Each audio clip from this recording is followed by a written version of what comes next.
Video like जरूर कर लीजिए और ऐसे वीडियो लगातार फ्री में पाने के लिए चैनल को तुरंत सब्सक्राइब कर लीजिए और बेल आइकन को जरूर टैप कर लीजिए ताकि आगे भी सारे वीडियो आपको मिलते रहे। यूट्यूब में फॉलो करते हैं तो प्लीज ये वाला फ्री टेलीग्राम चैनल जरूर ज्वाइन कर लीजिएगा। सारे नोटिफिकेशन सारे अपडेट यहीं पे आते हैं, ध्यान रखिए।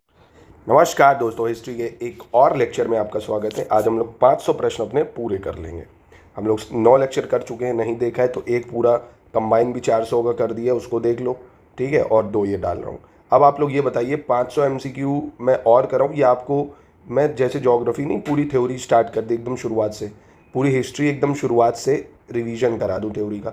कमेंट बॉक्स में पहले इसका उत्तर ज़्यादा से ज़्यादा लोग दीजिए ताकि मैं इस बारे में थोड़ा चिंतन करूँ। चलिए, सिख धर्म की पवित्र पुस्तक कौन सी है? Which is the Holi book of Sikhism. तो सिख धर्म की सबसे पवित्र पुस्तक इनमें से कौन सी है? इसका सही उत्तर क्या होगा? गुरु ग्रंथ साहब। क्या हो जाएगा? गुरु ग्रंथ साहब हो जाएगा, ठीक है। कह रहा है मुनित्रय में कौन शामिल नहीं है? Who is not included in Munitraya? Panini, Patanjali या कात्यायनन या भारवी? कौन इसमें शामिल नहीं होगा? तो भारवी शामिल नहीं है, ठीक है। मुनित्रय में है पाणिनि, पतंजलि, कात्यायन, याद रखिएगा इसको, इंपॉर्टेंट है ये। मध्यकाल में भारत की यात्रा पर आए निम्नलिखित यात्रियों में कौन सा एक ईरान से संबंधित था? Which of the following traveller who visited India during the medieval period belonging to Iran? तो इनमें से कौन ईरान से शामिल था भाई? इब्न बतूता, नुनजी, मार्को पोलो या अब्दुल रज़्ज़ाक? तो अब्दुल रज़्ज़ाक जो था ये ईरान का था। Ibn Battuta, Nuniz, Marco Polo ये कहाँ के थे? कमेंट बॉक्स में इसका उत्तर दीजिए, हम लोग इसको कर चुके हैं इससे पहले। इसके बाद है मोहम्मद बिन तुगलक द्वारा क्रियान्वित निम्नलिखित सुधारों को काल क्रम में व्यवस्थित करना, क्रोनोलॉजी में लगाना है। Circulation of sine currency, capital change, increase Doab tax या खोरसान एंड कारचिल एक्सपेडिशन। तो इसका सही उत्तर क्या होगा आपको इसको बताना होगा। देखिए, सबसे पहले मोहम्मद बिन तुगलक क्या करता है? दोआब टैक्स बढ़ाता है। सबसे पहले क्या करता है? दोआब टैक्स बढ़ाता है। उसके बाद मोहम्मद बिन तुगलक जो है अपनी राजधानी को बदलता है, जो कि दिल्ली से दौलताबाद शिफ्ट करता है 1327 में, ठीक है। उसके बाद सर्कुलेशन ऑफ साइन करेंसी करता है, फिर खुरसान और करचिल अभियान चालू करता है, ठीक है। यानी 3, 2, 1, 4 सही है। तो मोहम्मद बिन तुगलक से संबंधित ये प्रश्न भी आपके लिए काफ़ी इंपॉर्टेंट हो सकता है। सल्तनत काल में शाही पत्र व्यवहार किस मंत्री का कार्य था? The royal correspondence in the sultanate period was the function of which minister? तो ये किसका कार्य था भाई? इसका सही उत्तर क्या हो जाना चाहिए? तो ये कहा था दीवाने इंशा का, दीवाने इंशा का शाही पत्र व्यवहार। इसके बाद कह रहे हैं निम्नलिखित में से मुगल सम्राट तथा उनके मकबरों में से कौन सा सही सुमेलित नहीं है, ये बताना है। जैसे बाबर का मकबरा काबुल, जहांगीर लाहौर, बहादुर शाह जफ़र दिल्ली, अकबर सिकंदरा। तो यहाँ पे कौन सा गलत है? देखिए, बहादुर शाह जफ़र इसका जो टॉम्ब है ये बर्मा में यानी म्यांमार में है, ठीक है। म्यांमार यानी बर्मा में है। बाकी अकबर सिकंदरा सही है, जहांगीर लाहौर, बाबर काबुल, ठीक है। इसके बाद निम्नलिखित में से किस मध्यकालीन कवि को पूर्व के होमर की उपाधि प्रदान की गई है? Which of the following medieval poet has been given the title Homer of the East? तो किसको पूर्व के होमर की उपाधि दी गई है इनमें से? तो इसका सही उत्तर क्या हो जाएगा? ये हो जाएगा फिरदौसी। क्या हो जाएगा? Firdausi. Homer of the east या पूर्व के होमर की उपाधि फिरदौसी को दी गई। चलिए, अगला प्रश्न है 458। किस सल्तनतकालीन शासक ने सर्वप्रथम सिंचाई कर उपज का 5वां भाग लगाया था? विच सल्तनत ruler first applied 1/5 of produce by irrigation? तो 1/5 प्रोड्यूस इरीगेशन का किसने लगाया था इनमें से? तो ये लगाया गया था फिरोज तुगलक के द्वारा। किसके द्वारा? फिरोज तुगलक के द्वारा। अगला प्रश्न देखते हैं, निम्नलिखित में से कौन सा युग्म सही सुमेलित नहीं है? Which of the following pair is not correctly match? ये बताना होगा इनमें से आपको। जैसे दारुल उलूम मौलाना हुसैन अहमद, अहल ए हदीस मौलाना सैयद नज़ीर हुसैन, मोमडन एजुकेशनल सोसाइटी मौलाना सिबली नोमानी और अहल ए कुरान मौलवी अब्दुल्ला चक्रवाली। तो यहाँ पे बहुत ही आसान है। Mohammedan education society sir Syed Ahmad Khan के द्वारा शुरू करी गई थी, सर सैयद अहमद खान के द्वारा, ठीक है। अगला है सल्तनतकालीन प्रमुख कर तथा उनके प्रकार के युग में कौन सा सत्य है? Which of the following which of the major taxes of the sultanate period and their pair is correctly match?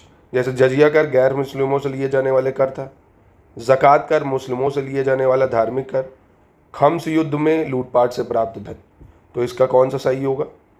तीनों स्टेटमेंट सही हो जाएंगे। खम्स था जो वेल्थ ऑब्टेन करते थे, लूट मतलब लूटते थे वॉर को युद्ध से, मतलब युद्ध में जो लूट होती थी। ज़कात रिलीजियस टैक्स जो मुस्लिम से लिया जाता था। जजिया जो टैक्स कलेक्ट करते थे नॉन मुस्लिम से। तीनों स्टेटमेंट यहाँ पे ठीक हो जाएंगी। अगला देखते हैं, निम्नलिखित में से किसने माउंट आबू के समीप मोहम्मद गौरी को हराया था? Who among the following defeated Mohammad Ghori near Mount Abu? तो माउंट आबू के समीप मोहम्मद गौरी को किसने हराया था? भीमदेव सोलंकी टू। कौन थे? भीमदेव सोलंकी द्वितीय। अगला कह रहा है, निम्नलिखित में से कौन कुतुब उपनाम से फारसी में कविताएं लिखता था? Who among the following use to write poem in Persian under the surname of Qutub? तो पर्शियन में कुतुब सरनेम से कौन कविताएं लिखा करता था? इसका सही उत्तर हो जाएगा जैनुल आबदीन। कौन लिखता था? जैनुल आबदीन। अगला कह रहा है, which of the following Kashmiri rulers ban the practice of sati? किस कश्मीरी शासक ने सती प्रथा पर रोक लगाई थी? तो ये पूछा जा सकता है, कश्मीर वगैरह तो काफ़ी न्यूज़ में भी है इस बार। तो जैनुल आबदीन शासक ने सती प्रथा पर रोक लगाया था कश्मीर में। ठीक है। अलाउद्दीन खिलजी के संदर्भ में कौन सा कथन सही नहीं है? Which of the following statement is not correctly match about Alauddin Khilji? ठीक है, तो इसमें कौन सा गलत होगा कहने का मतलब है, ये बताना है आपको। सबसे पहले, he made Siri his capital. उसने सीरी को अपनी राजधानी बनाया। उसने राजस्व बकाये के लिए दीवाने मुस्तखरज विभाग की स्थापना करी और उसने दीवाने अर्ज विभाग की स्थापना करी। तो यहाँ पे देखिए तीसरा गलत हो जाएगा। दीवाने अर्ज की स्थापना बलबन ने करी थी। किसने करी थी? बलबन द्वारा करी गई थी। फिर कह रहा है, बलबन के संदर्भ में निम्नलिखित कौन सा कथन सही है? Which of the following statement is correct regarding Balban? तो इसमें बलबन के संदर्भ में पूछ रहा कौन सा सही होगा। उसने सिजदा और पैबोस की शुरुआत की, जिसके अंतर्गत लोग उसके सामने बैठकर सिर झुकाते थे। उसने भारत में नवरोज त्यौहार शुरू किया। दीवाने और सैन्य विभाग भी स्थापित करा। तो तीनों सही हो जाएंगे, तीनों ही बिल्कुल ठीक हो जाएंगे। फिरोज शाह तुगलक ने सर्वाधिक दोषपूर्ण किस सैनिक व्यवस्था का प्रचलन किया था? Which military system was practice by Firoz Shah Tughlaq the most? साम्राज्य का सैन्य संगठन जागीर प्रथा पर आधारित। स्थायी सैनिकों को वेतन के स्थान पर जागीरें प्रदान की। सैनिक नियम ढीले कर दिए और सेना में वंशानुगत प्रथा कर दी गई। तो कौन सा सही है इसमें? तो फिरोज शाह तुगलक द्वारा जो हेरिडेटरी प्रैक्टिस थी आर्मी में वो करी गई, यानी सेना में वंशानुगत प्रथा कर दी गई। ठीक है, इसको याद रखना। इल्तुतमिश के काल में प्रांतीय सेना को क्या कहा जाता था? What was the provincial army called during the period of Iltutmish? तो क्या कहते थे प्रांतीय आर्मी को इल्तुतमिश के टाइम में? हश्म अतरफ। क्या कहते थे? हश्म अतरफ। हश्म अतरफ। ठीक है, चलिए अगला देख लेते हैं। सल्तनत काल की प्रशासनिक संस्थाओं में दीवाने रिसालत का क्या कार्य है? What was the function of दीवाने रिसालत in the administrative institution of सल्तनत पीरियड? तो इसका सही उत्तर क्या हो जाएगा? दीवाने रिसालत का मतलब है धार्मिक एवं दान संबंधी कार्य, रिलीजियस एंड चैरिटेबल वर्क। ठीक है, धार्मिक एवं दान संबंधी कार्य, religious and charitable work. Harappa सभ्यता के सबसे दक्षिणी स्थल का चयन करना है। Select the southern most site of Harappan civilization. तो सबसे दक्षिणी साइट कौन सी थी हड़प्पा की, ये आपको बतानी होगी। इनमें से पहचान करनी है। सुतकेंदौर, आलमगिरीपुर, मांडा या दैमाबाद। देखिए सबसे दक्षिण में हो जाएगी दैमाबाद, जो कि महाराष्ट्र में आती है। मांडा आपको पता जम्मू कश्मीर में आ जाएगी। आलमगिरीपुर उत्तर प्रदेश में है और सुतकेंदौर तो ये बलूचिस्तान पाकिस्तान में आ जाती है। ठीक है, अगला निम्नलिखित में से गलत विकल्प चुनना है। Choose the incorrect option. कौन सा गलत होगा? कालीबंगा से बैल की ताम्र मूर्ति प्राप्त की गई है। लोथल से कुत्ते की ताम्र मूर्ति प्राप्त की गई है। मेलुआ की पहचान सिंध क्षेत्र से की गई है और दिलवन की पहचान फारस की खाड़ी में स्थित यमन से की गई है। तो इसमें कौन सा सही होगा, मतलब गलत होगा, ये बताना है। तो बहुत ही आसान था। दिलवन जो है ये बहरेन में है, यमन में नहीं। कहाँ पे? बहरेन। ठीक है, बहरेन में है, बहरेन। बाकी तीनों स्टेटमेंट बिल्कुल ठीक हो जाएंगे। अगला प्रश्न कह रहा है, किस देश में अवस्थित सिंधु सभ्यता से संबंधित मुंडीगौक तथा शोर्तुगई नामक दो महत्वपूर्ण स्थल खोजे गए हैं? Shortugai related to the Indus civilization located in which country have been discovered? तो ये कहाँ से मिलता है हमें शोर्तुगई? ये सही उत्तर है अफगानिस्तान इसका। ठीक है, फिर कह रहा है सही विकल्प का चयन करना है। Choose the correct statement. कौन सा सही होगा इसमें से? जल भंडारण का साक्ष्य लोथल से प्राप्त होता है। Evidence of water storage has been obtain from Lothal. Harappa सभ्यता की पहली खगोलीय पर्यवेक्षणशाला धौलावीरा नामक प्राचीन स्थल से पाई गई है। First astronomical observatory of the Harappan civilization has been found from an ancient site Dholavira. तो दोनों स्टेटमेंट यहाँ पे ठीक हो जाएंगे। ठीक है, गलत स्टेटमेंट बताना है, चूज द इनकरेक्ट स्टेटमेंट। यहाँ पे गलत कौन सा होगा आपका? The great bath of Mohenjodaro was discovered by RD. Banerjee. Mohenjodaro के विशाल स्नानागार की खोज आर.डी. बनर्जी ने की थी। सर्वप्रथम भारत पर आर्यों के आक्रमण के सिद्धांत का प्रतिपादन आर.पी. चांद ने किया था। और स्वतंत्रता के बाद भारत के आंध्र प्रदेश राज्य में सबसे अधिक सिंधु पुरातात्विक स्थल की खोज की गई है। और भिराना हरियाणा में स्थित परिपक्व हड़प्पा संस्कृति का स्थल है, यानी मैच्योर हड़प्पन कल्चर साइट है। ध्यान से स्टेटमेंट को फिर से पढ़िए और बताइए कौन सा गलत है। तो यहाँ पे देखिए सी गलत हो जाएगा। इंडिपेंडेंस के बाद जो सबसे ज़्यादा आर्कियोलॉजिकल साइट हड़प्पा की मिलती है वो हमें गुजरात में मिली है, ना कि आंध्र प्रदेश में। ठीक है, अगला देख लेते हैं 474। उत्तर प्रदेश के किस जिले में स्थित हरहा में पाया गया ईशान वर्मन का हरहा पत्थर शिलालेख मौखरिया के सबसे पुराने और सबसे महत्वपूर्ण अभिलेखों में से एक है? The Haraha stone inscription of Ishana Varman found at Haraha situated in which district in Uttar Pradesh is one of the oldest and most important epigraphic record of मौखरीज। तो इसका सही उत्तर क्या हो जाएगा? ये हो जाएगा बाराबंकी में। कहाँ पे है? बाराबंकी में है। ठीक है, अगला है मौर्य काल के बाद सौराष्ट्र के राज्यपाल सुविशाख ने डैश शासक रुद्रदमन के आदेश पर सुदर्शन झील का पुनर्निर्माण किया था। After the modern period Suvishakh the governor of Saurashtra had rebuild the Sudarshan lake on the order of which ruler? तो सही उत्तर क्या होगा इसका? तो इसका सही उत्तर होगा शाका रूलर रुद्रदमन। ठीक है, इन्होंने ही सुदर्शन जो झील है उसका पुनर्निर्माण कराया था, शाका रूलर रुद्रदमन। ठीक है, चलिए आगे देखते हैं। जल कर किस राजवंश के शासनकाल के दौरान लागू किया गया था? Water tax. तो वाटर टैक्स किसके शासनकाल के दौरान लगाया गया था? गढ़वाल राजवंश के दौरान। ठीक है, किस राजवंश के राजाओं द्वारा जारी किए जाने वाले और उनके सचिवों द्वारा दर्ज किए जाने वाले आदेशों को प्राचीन समय में राजश्रावितम कहा जाता था? The order issue by the king of which dynasty and recorded by their secretariat were called Rajashravitam. क्या बोलते थे? Rajashravitam in ancient time. तो इसका सही उत्तर क्या हो जाएगा? ये हो जाएगा राष्ट्रकूट राजा बोलते थे। ठीक है, राष्ट्रकूट राजाओं द्वारा। अगला प्रश्न देखते हैं 478। पाल राष्ट्रकूटों और किनके बीच त्रिपक्षीय संघर्ष जारी रहा और बिहार व आधुनिक पूर्वी उत्तर प्रदेश के क्षेत्र उनके बीच विवाद की जड़ बने रहे थे? तो इसका सही उत्तर क्या हो जाएगा? तो पाल, राष्ट्रकूट और प्रतिहारा राजवंश, इनके बीच में त्रिपक्षीय संघर्ष जारी रहता है। फिर कह रहा चोल प्रशासन के दौरान सभा को किस अन्य नाम से पुकारा जाता था? By which other name the sabha was called during the Cholas administration? तो चोला एडमिनिस्ट्रेशन के दौरान सभा को पेरुंगरी नाम से जानते थे। किससे? पेरुंगरी। ठीक है, तो 479 का ए हो जाएगा। फिर कह रहा निम्नलिखित में से कौन सा शिलालेख कनिष्क द्वारा जारी किया गया अंतिम शिलालेख था जो उसने अपने राज्याभिषेक के 23वें वर्ष में जारी किया गया था? Which of the following inscription was the last inscription issue by Kanishka which he issue in 23rd year of his coronation? तो इसका सही उत्तर क्या हो जाएगा? मथुरा इंस्क्रिप्शन। क्या हो जाएगा? मथुरा शिलालेख। फिर कह रहा किस शासक के संरक्षण में उसके वजीर मियाँ भुआ ने संस्कृत भाषा में लिखे गए औषधि शास्त्र के एक ग्रंथ का तिब्बत सिकंदरी या फरंग सिकंदरी नाम से फारसी भाषा में अनुवाद किया था? Under the patronage of which ruler his wazir Miyan Bhuan had translated a text of pharmacology written in Sanskrit language? तो इसका सही उत्तर क्या होगा? इसका सही उत्तर हो जाएगा सिकंदर लोदी। ठीक है, अगले प्रश्न में कह रहा है 11वीं शताब्दी में अल-बरूनी ने पतंजलि के योग सूत्र का अरबी भाषा में अनुवाद किया था। In the 11th century Al Biruni had translated Patanjali Yoga Sutras into Arabic language. दूसरा, the tomb of Aurangzeb was the first building built in India in which double dome has been used. Aurangzeb का मकबरा भारत में निर्मित पहली इमारत थी जिसमें दोहरे गुंबद का प्रयोग किया गया था। तो इसका सही उत्तर क्या हो जाएगा? दूसरा वाला सिर्फ सही हो जाएगा, पहला गलत हो जाएगा। मतलब गलत पूछिएगा, माफ़ कीजिएगा, दूसरा गलत है, क्योंकि दोहरे गुंबद का प्रयोग जो है ये हुमायूं के मकबरे में करा गया था। ठीक है, किसके मकबरे में करा गया था? हुमायूं के मकबरे में करा गया था, इसलिए ये दूसरा गलत है।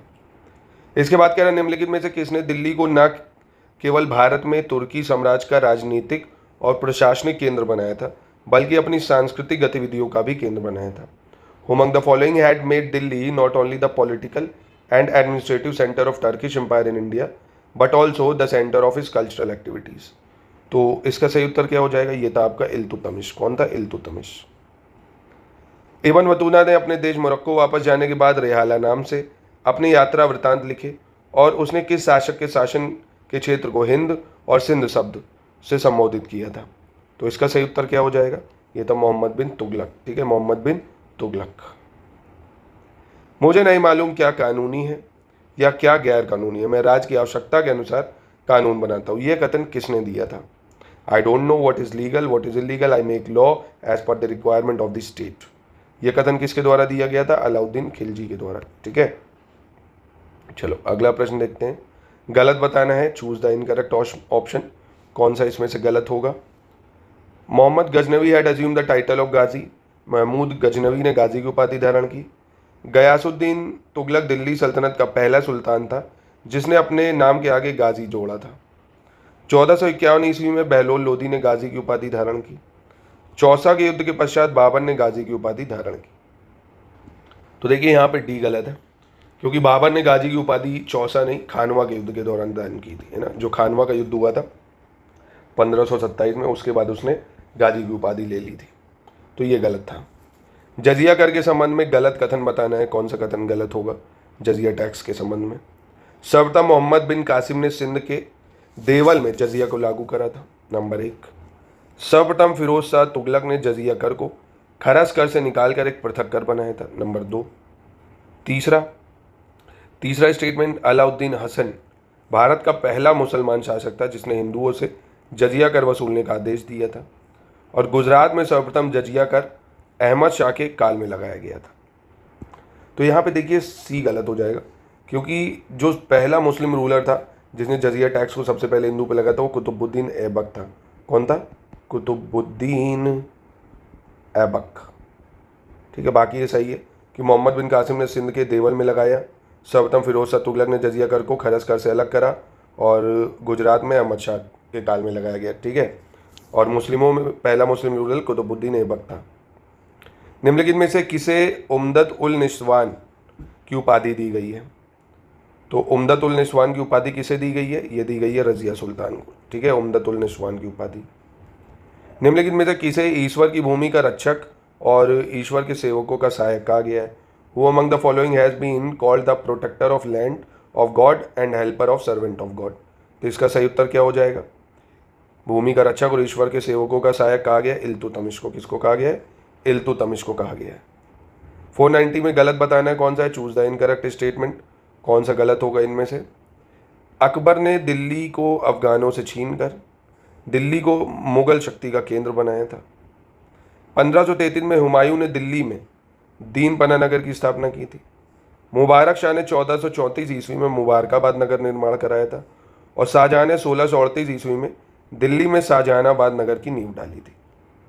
तो यहाँ पे पहला गलत हो जाएगा। अफगानों से जो है दिल्ली को छीनने वाला एक तरह से बाबर को माना जाएगा, मुगल शक्ति का केंद्र बनाएगा वो। ठीक है, इसके बाद कह रहा है निम्नलिखित में से गलत विकल्प चुनना है।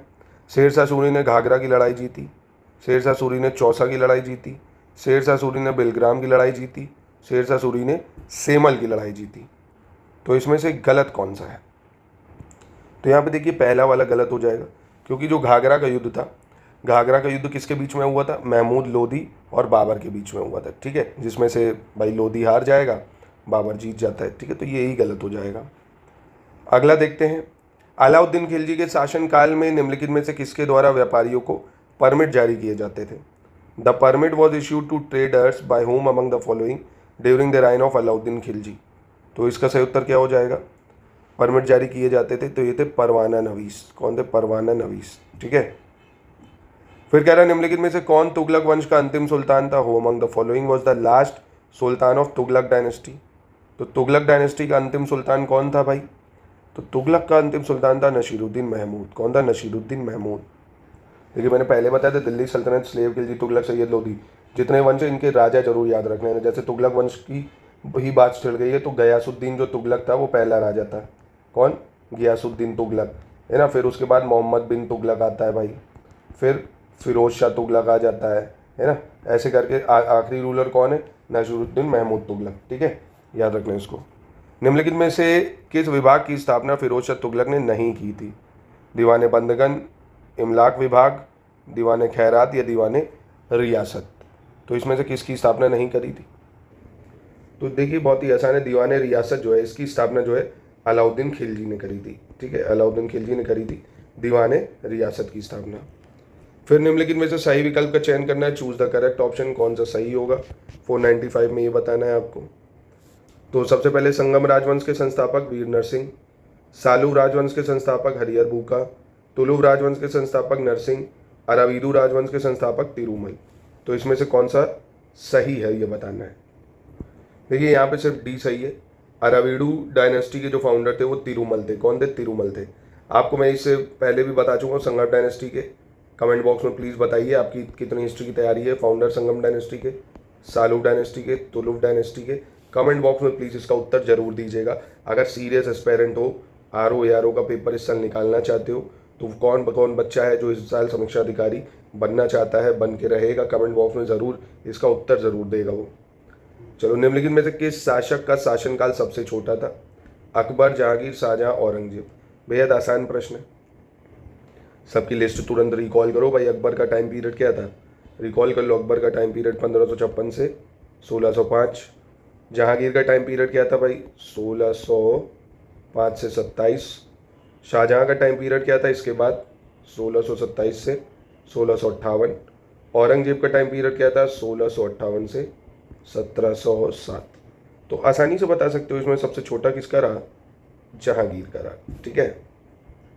भारत में किसका मकबरा स्थित नहीं है? इनमें से कह रहा है किसका मकबरा भारत में नहीं है? हुमायूं, जहांगीर, औरंगजेब या अकबर?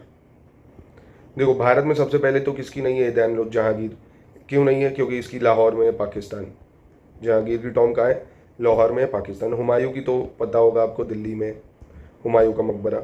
औरंगजेब का मकबरा बहुत खुदाई की भी बात चल रही थी औरंगाबाद महाराष्ट्र में। अकबर का मकबरा कहाँ पे भाई? सिकंदरा में, आगरा में। एक सेकंड, अकबर का मकबरा कहाँ है? सिकंदरा, आगरा। ठीक है। चलो अगला देख लेते हैं 498। निम्नलिखित में से किसको फूलों से विशेष लगाव था? उसी के संकेत पर कवि मतीराम ने गुले आफ्शा नामक शाही उद्यान की प्रशंसा में फूल मंजरी की रचना की है। Who among the following had a special attachment to flower? On his signal, poet Matiram had composed fool Manjari in praise of the royal garden named गुले अफसा। बताइए इसका क्या उत्तर सही होगा। तो ये थे फूलों का शौकीन जहांगीर। ठीक है, जहांगीर हो जाएगा। Where had the first Dutch factory established?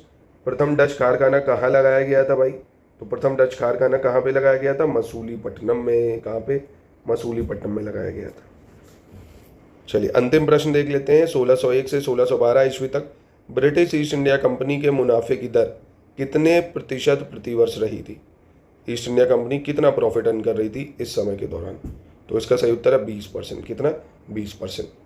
देखिए मुझे कमेंट बॉक्स में उत्तर दीजिए। अब आगे के आप 500 प्रश्नों को और मैं कराऊं स्टेटमेंट वाइज जो और टफ लेवल के हैं, या आपको पूरी एंशंट मिडीवल मॉडर्न हिस्ट्री का रिवीजन करा दूं थ्योरी फॉर्म में। प्लीज़ इसको मुझे उत्तर कमेंट बॉक्स में ज़रूर दीजिएगा।